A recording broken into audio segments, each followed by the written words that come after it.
جی ایک بہت یہ خوشائند خبر ہے کہ پاکستان تحریک انصاف کی جانب سے الیکشن مہم کے نام پر نکالے ہوئے جانے والی ریلی کو ملتوی کر دیا گیا ہے۔ اس کے نتیجے میں وہ تصادم جس کو ہم دیکھ رہے تھے، جو پچھلے ہفتے بھی ہمارے سامنے آیا تھا، ایک بڑا تصادم نہ صرف ٹل گیا ہے بلکہ ایک اچھا میسج پوری قوم کے سامنے گیا ہے، کیونکہ اس وقت جو صورتحال تھی، نہ حکومت پیچھے ہٹنے کے لیے تیار تھی، نہ ہی پاکستان تحریک انصاف کی قیادت، لیکن آخر کار انہوں نے یہ فیصلہ کیا ہے کہ ہم یہ ریلی نہیں نکالیں گے۔ اب اس میں کس کی جیت ہوئی، کس کی ہار ہوئی، اس کے بارے میں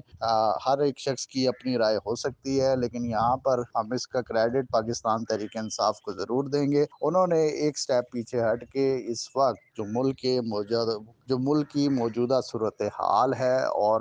کارکنوں کو جو ملک کی موجودہ صورتحال ہے اس کے پیش نظر انہوں نے نہ صرف اپنے کارکنوں کو محفوظ کیا ہے، بلکہ اس وقت لاہور میں ہونے والا ایک بڑا ایونٹ جو کہ پی ایس ایل، جس کے بارے میں پوری دنیا کی جس پہ نظریں تھی، اگر آج چھوٹا سا بھی تصادم ہو جاتا تو یہ بات یاد رکھیے گا کہ ملکی سطح پر اس کے اثرات کیا ہوتے، اس سے زیادہ اثرات اس کے بین الاقوامی سطح پر ہوتے۔ اور ایک دفعہ پھر وہ ٹیمیں جو کرکٹ کھیلنے کے لیے پاکستان آ رہی تھیں، وہ کھلاڑی جو کہ یہاں پہ موجود تھے، شاید آنے والے دنوں میں انہیں ایک اچھی ریزن یا بہانہ مل جاتا کہ پاکستان کو ہم محفوظ قرار نہیں دے سکتے، کیونکہ ابھی الیکشن میں دن بھی باقی ہیں، یہ ریلی بعد میں بھی نکالی جا سکتی ہے اور حکومت سے مذاکرات کر کے بھی نکالی جا سکتی ہے۔ لہذا یہ کہنا کہ اس میں کس کی شکست ہوئی، کس کی فتح ہوئی، یہ قبل از وقت ہوگا، لیکن یہ ضرور کہا جا سکتا ہے کہ آج جس نے بھی یہ فیصلہ کیا ہے اس نے ہمارے شہر کو، لاہور کو، ملک کو ایک بڑے تصادم سے ضرور بچا لیا ہے۔